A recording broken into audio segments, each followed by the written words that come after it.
Hello. Welcome to Barrows&Whites. I'm Adrian, my pronouns are he, them, and I am a machine knitter. I bought my first knitting machine a few years ago, a Silver Reed LK150, which is one of the few affordable, new knitting machines on the market today. For a given measure of affordable, it wasn't cheap by a long shot, but it also wasn't the price of a 4K television. This is one of the most basic flatbed knitting machines out there and is widely regarded as a great starter machine. That's why I picked it.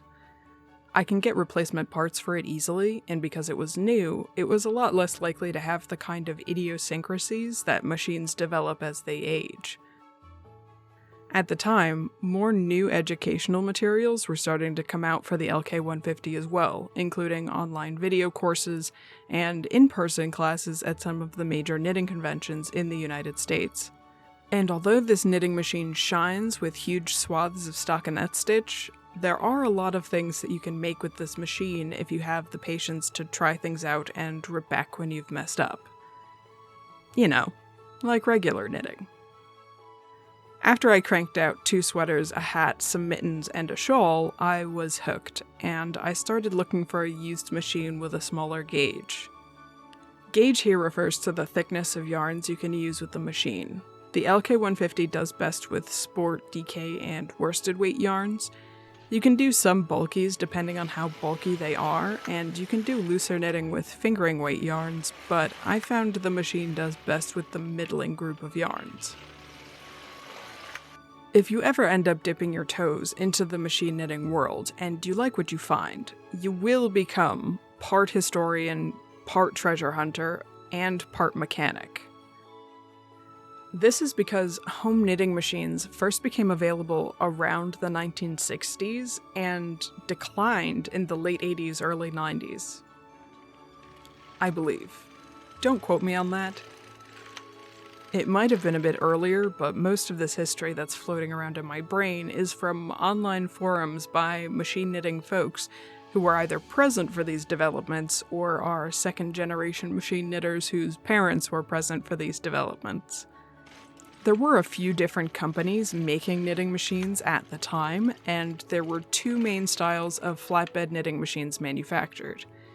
These are generally referred to in the forums today as Japanese-style flatbed machines made by companies like Bond, Brother, Juki, Toyota, and Silver Reed, and pass-up machines. The pass-up machines are also sometimes referred to as European-style flatbed machines, but there weren't a lot of European companies making flatbed knitting machines, and pass-up is the most well-known manufacturer from that part of the world. And that's your first foray into the historian side of machine knitting. Because in order to find a used knitting machine, I wanted to find out which machines have the most resources for replacement parts, guides on how to repair common problems, and human familiarity so that if I encountered a problem, I could ask someone out there what to do about it.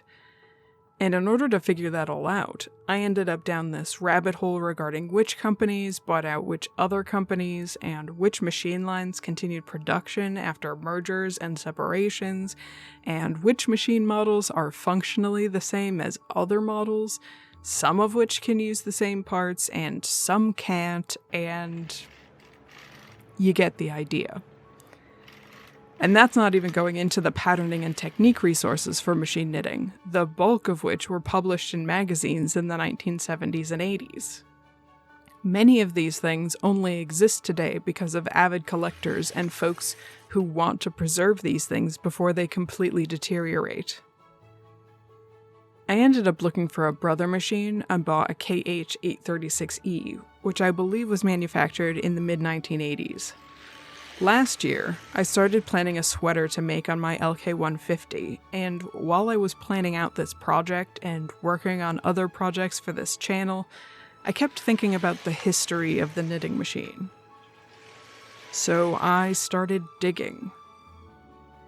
I'm going to preface this by saying that I started doing this research for fun, and so therefore I did not do extensive research. But I will leave links to the sites that I was having a look at in the description below. Of course, I started this curiosity with our good friend Wikipedia, which doesn't have a ton of information on the history of the knitting machine, but I did find in the See Also section a link with an entry about the stocking frame, which Wikipedia helpfully defines with a little blurb that says, an antique type of knitting machine. Apparently, the stocking frame was invented around 1589 in Calverton, England by a fellow called William Lee. You heard right, 1589. These contraptions were made almost entirely out of wood and were the first major step in industrial manufacture of knit textiles, even though the Industrial Revolution was about 250 years in the future. These things could be configured to use wool, cotton, or silk, and the sound of them being worked is incredible to listen to. Although these machines were obviously later replaced with different iterations of metal industrial knitting machines, there are some organizations that have preserved machines and still have trained framework knitters using them, like the Wigston Framework Knitting Museum in Leicestershire and the Ruddington Framework Knitters Museum in Nottinghamshire. In the links below, I've included a page from the University of Leicester wherein there is a collection of interviews regarding the hosiery industry in the early 20th century. These are fascinating in and of themselves, and the recordings there include interviews with Peter Clowes from the Wigston Framework Knitting Museum regarding the use of stocking frames, and a recording of him using one of these machines.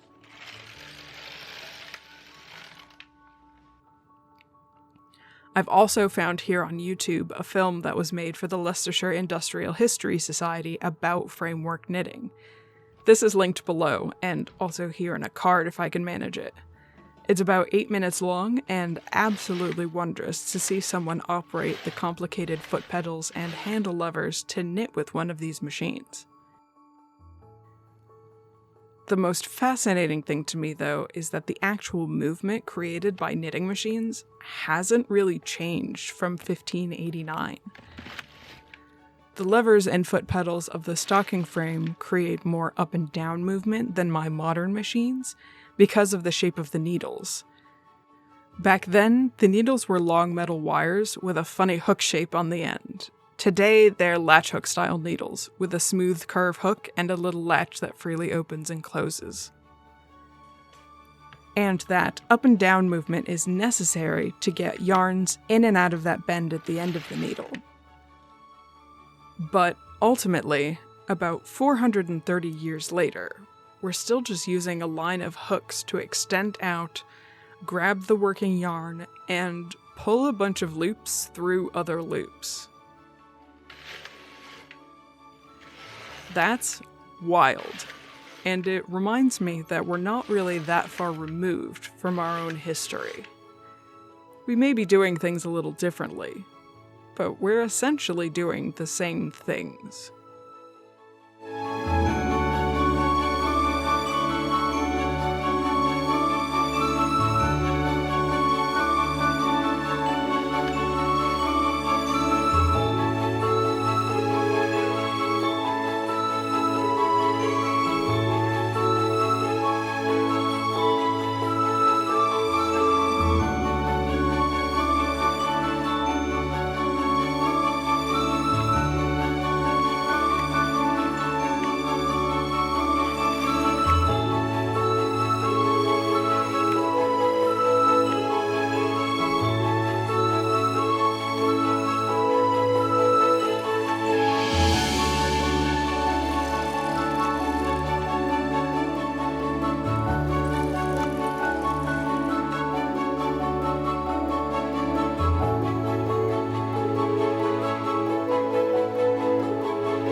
This sweater was a self-drafted pattern using the techniques from Sally Melville's book Knitting Pattern Essentials, adapting and drafting patterns for great knitwear. It is knit in flat pieces that are then seamed together. The back and sleeves are in reverse stockinette, and the front is knit with an alternating tuck stitch pattern. I used Harrisville Designs 100% sport weight wool in Midnight Blue. The final weight of the sweater is 394 grams, which comes out to a little over 1,500 yards of this yarn. My LK150 was set to dial tension 4 and mast tension 5.